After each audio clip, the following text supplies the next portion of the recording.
Preparing U.S. rice with a rice cooker is a simple and convenient way to cook perfect rice every time.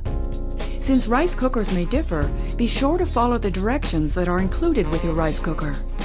To begin, gather all ingredients and tools, such as a rice cooker, 1 cup of white rice, 1 3/4 cups of water or your preferred cooking liquid. A teaspoon of salt and a tablespoon of butter or margarine can also be used.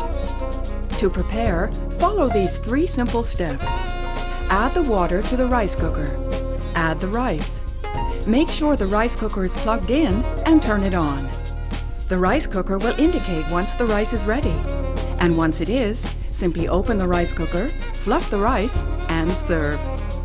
If you prefer to cook with whole grain brown rice, use 2 to 2.5 cups of water or your preferred cooking liquid to 1 cup of brown rice. The cooking time will increase to approximately 45 minutes.